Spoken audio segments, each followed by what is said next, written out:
the employee in question will complete their own review of themselves, and then you guys will compare their review of themselves, their performance. If you've been keeping track and giving them feedback throughout the year, there's not a whole lot of differences. If you're dealing primarily with trainers, on top of this quarterly review is we audit their training sessions, we audit, they have a coaching evaluation. So that's like they're on the job type performance. And then more of the sit down DIY review is more of culture fit, core value stuff, vision for their career. You're constantly checking on them and you're constantly keeping your finger on the pulse with your employee. One, to show that you actually care, but two, when you get to that annual review meeting, there's not going to be some complete bombs that you don't expect. What is happening, beautiful people? Welcome to another episode of the Build Your Gympire Podcast. You're in the right place if you're a gym owner, personal trainer, box owner, fitness pro that is looking to grow your gym, grow your business in ways that you, your team, your community, the people you serve, and not least importantly, your bank account are going to feel absolutely awesome about. Today, we've got a shorty but goody title of my sex tape for you. We were talking about doing annual reviews for your staff, and it's something that it seems like not a whole heck of a lot of gym owners and business owners are doing. And Mark's been doing these for ages. I'm sure Connor's been doing them as well. And so we just want to put some stuff together to share with you guys how we run annual reviews for your staff, how you prepare for it, the structure of the meeting, et cetera, et cetera. Mark, you want to fire us off? Yeah, I just had to talk with my general managers about this as well, because I'll still conduct my leadership annual reviews, but now the level we're at, our managers are starting to conduct annual reviews for staff, the site staff, location staff specifically. So the way I look at it is like basically it's employee retention. Basically just like with a client entering a contract.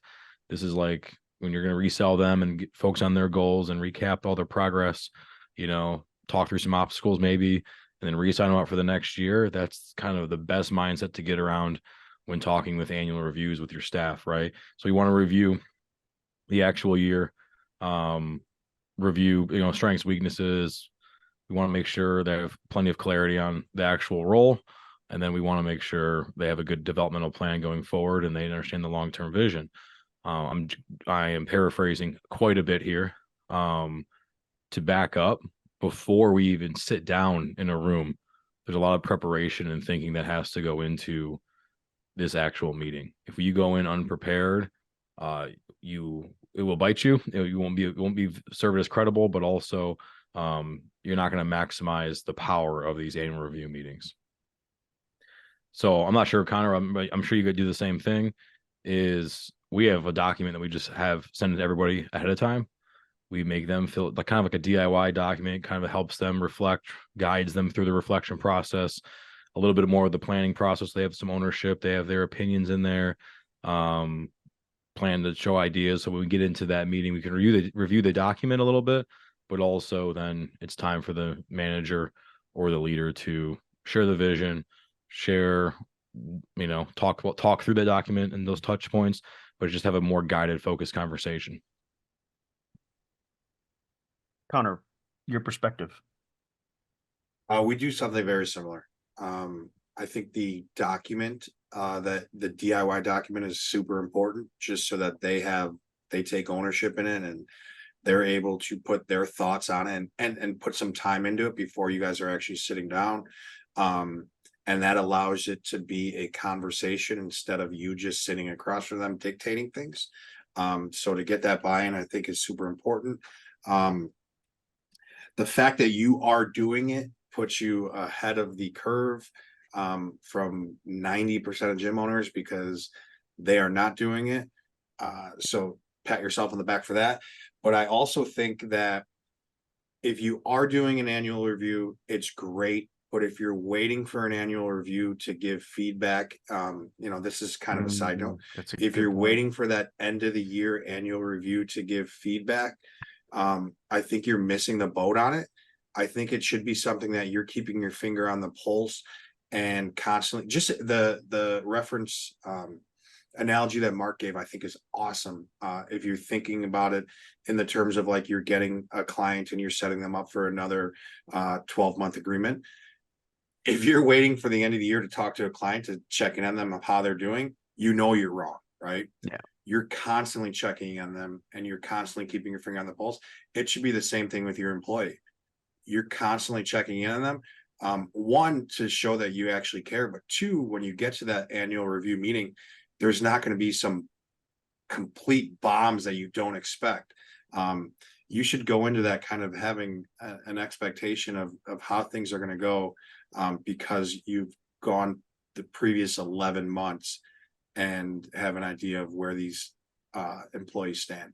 It's just kind of a tie the bow on it and get ready for next year. And so when you say DIY doc, right, am I correct in assuming that you're referencing, oh, the employee in question will complete their own review of themselves, and then you guys will compare their review of themselves with like your review of their performance, look at those together, and then hopefully if you've been keeping track and giving them feedback throughout the year, there's not a whole lot of differences, right? Because where I could see it getting really kind of fun, if you will, would be like employee does their annual review, they rank themselves 10 out of 10 on all this shit. And you're like, dude, you're up 2. Right? Like they should that's know. a great point. I mean, we've done it. We've done it all. And again, this is after 12 years of growth in this area, and from just doing nothing, then to just chatting, to having it be completely one-sided, all that stuff, to giving. I used to give, there's about a 2 or 3 year stretch where I almost gave raises. I gave raises like every quarter, because like I didn't know what to do with that meeting. Like they're doing well. I cared about them. I was emotion. It was emotion over economics, which is the exact opposite, guys. It should be economics over emotion, right? But I wasn't ready for that yet. I was just didn't know how to do it. And then all of a sudden it's like, this isn't working. Like it works in the short term, but it doesn't work in the long term. There's gotta be a better way. So again, you study it, you try some different things out. And that's kind of what where we come to now. To expand on this, to get a little more context, the annual review is where we kind of discuss compensation primarily, unless there's a role change or something else that warrants it. That's that expectation set, but when they're hired, that's just kind of what we do. But then the annual review is just really just their quarterly review. We just take a bigger approach towards it. Every quarter we do the same thing. Sit down, they fill out a document. We have a touch point with this, and a couple different things as well, especially if you're dealing primarily with trainers. On top of this quarterly review is we audit their training sessions. They have a coaching evaluation. So it's like, that's kind of like they're on the job type performance. And then more of the sit down DIY review is more of culture fit, core value stuff, vision for their career. And it's more of that mixed in. Then you can factor in the coaching as well. You can have someone who kind of subpar on the coaching front, but all this other stuff could be phenomenal. So now it's just a matter of like, great, how do we develop this developmental plan to make you a better coach to align with this, and vice versa, right? So every quarter we're having that. It's documented. It goes in their employee file. And here's the hidden value of this. Looking at this over the last few years, especially working with entry-level trainers, 20-something-year-old employees, which is what many of us have, they'll tell you something one quarter and the next quarter is completely different. And if you don't have that accurate, definitely, even in their own words, it can create a little fogginess here and there. And it's going to happen because they're still developing. They're developing careers. Life happens. But at least if you document it, it can have a better conversation when that time comes, rather than he said, she said. It creates that much better understanding that's written down. Again, it's professional. And you can basically address any issues and be very clear and straightforward, and everyone's on the same page. Same thing with, we end this meeting too with, they have their job role, what's required of them, right? Or it's their KRAs or whatever they're responsible for, and they're signing it. That's been something we've implemented over the last year. So we're still getting better at this too. We're not perfect with it.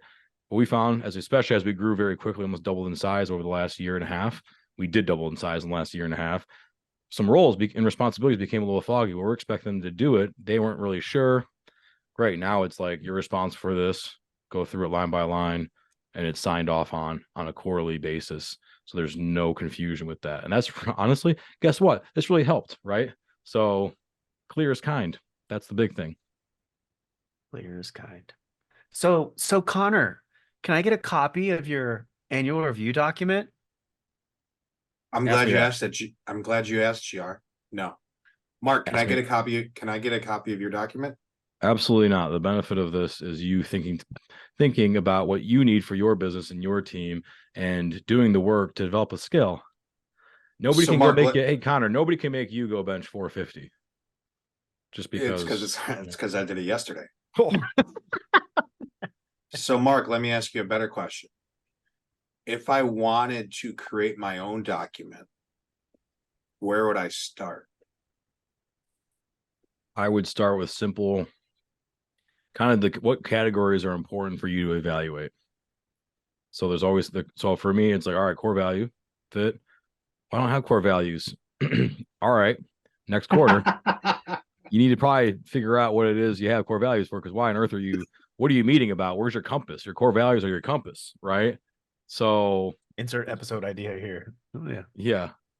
And I'm writing that down because I've never said that before. That sounds pretty Oh sassy. my God. So core values. Sometimes you surprise yourself with how Sometimes I smart you do. are, Mark. Oh, so Sometimes I brilliant. do. Core values is your compass. Then I'm looking at just again what would like wins, what was exciting about this last quarter, like reflection, right? Where did they grow? Where did they learn from? Was mistake like I don't want to say what mistakes did you make, but it's like what's the biggest growth opportunity that you found yourself in this past year or this past quarter? Um, then I'm looking at like I give them for time for feedback. Hey, how do you like to be communicated with? Any ideas for the staff? How do you like to be rewarded? Like those type of things. And then I want to see where's your biggest focus for this next upcoming quarter to grow personally? Where's the greatest upcoming or greatest area to grow professionally? What are you going to do to do that? Like kind of start them thinking about, can they take ownership over their own development a little bit, where their head is going. Then we have them rank kind of what's most important to them. So is it compensation? Is it schedule? Is it opportunity for future growth? Is it and more responsibility? Is it vacation time? Is it employee benefits? Hey, I'm 25, I'm turning 26 next year. I need my health insurance, right? Is that important to them? And then, which is great because quarter by quarter, year by year, you can start to track how those priorities change, right? Then it's just like then it's more feedback from a leadership standpoint. How can I lead? How can the company lead you better? What do you wish you could do differently? All that kind of stuff. So it all we actually had them ranked too. Their happiness level at work, their happiness level in their personal life outside of work, just to see how that goes, and it causes them to again reflect internally and put some thought to it when they may not do it. But also it's our way of getting a documented number on how and showing that we care, because hey, if you're not happy at work, it's a problem. If you're not happy outside of the gym, that's a problem too. How can we align with that and start to really develop it, not just to develop their career, but develop them as an individual? So getting pretty broad with some of this, but that's the power of these annual reviews, or these quarterly reviews even too, and making both parties do some work and reflection on it. I think you nailed the fuck out of that. The only thing either I didn't hear because of spacing out, or that I'd like to make sure gets added into these for folks that are listening, is like what's been helpful for us. Because everything else you said, the fucking like what went well, what didn't. I love I don't have the grading happiness thing. I'm stealing that 100%. The values fit, that's on ours. Like, love that. We need another episode on how to set core values. But it's breaking down the individual components of their job and having them grade themselves, whether it's 1 to 10 or whatever it is, on those individual components. So if you've got someone who's a trainer, presumably you have criteria for what makes a great trainer, right? Someone that's a successful trainer at power strength. So it may be like Lombardi time, every single session. It may be prepares for every single session. It may for a programmer, it might be programming is delivered the Sunday before, like whatever it is, whatever the KPIs are for a given role, or the responsibilities for a given role, and then giving them a chance to rank themselves on the specific job responsibilities would also be a deal. So like for us on the tech side, on say it's media buying, it might be new accounts are onboarded within 48 hours. It might be fresh copy is written. It might be accounts are, you know what I mean? Like grade each of the job specific roles. or components, right, that make up that individual's role. And then you've got a fucking complete picture. I love the happiness thing because I've had issues in the past and may or may not have issues now where I think we've got shit happening at home that is probably impacting things with an employee in one of the businesses that I may or may not be involved in. And it's a factor. It's a factor in performance for sure. For sure. And how do you address that if you don't know? No. You just guess, like. So do you want to talk I will about say it? this too. I will say this too. During, like, especially an quarterly review, you can definitely have, it's a little more it's official, it's professional, of course, but it can be more of a conversation, Annual, I would keep that more professional and strict, where if you uncover maybe a personal issue, it's one of those things where it's like, I'd love to talk to you about that next week. You don't bog down your annual review. And this is coming from experience, right? You keep the annual review more business appropriate. Like, that's time to be buttoned up. We're not like buddy in that. This is a team member and their boss. So don't mince words with that and keep it short and to the point. So compensations being discussed, bigger picture items probably being discussed. Want to keep that much more official for sure. Gotcha. Connor, you make them call thoughts? you Mr. Ennis? Do you make them call you Mr. Ennis in the meeting? They do that already. Oh, nice. I like that a lot. I wish they pronounced your name like Siri does, Mr. Anus. They just call me sir. No, man. I think this is a lot of good information. And it's something that I'm not sure when this episode is going to come out, but hopefully very soon. Yeah. If you can take this information, I mean, Mark just gave you he said he wasn't going to give it, but if you ask better questions, you get better answers. How about that? And you're welcome, guys. I asked the right question, and Mark just gave you his entire DIY document. Paraphrase, not the best. No, he gave it all. The document. If you take a half hour, you could whip up your own document, send it to your employee, meet with him in 3 days, meet with him or her. That's why I don't share it with you. That's why I don't share with you. The random, I could rattle that stuff off because I did a different iteration of this DIY every quarter for like the last 4 years. Every time I change it, every time I review it. Mark, I wish you were not a liar. All that. I wish you weren't a liar.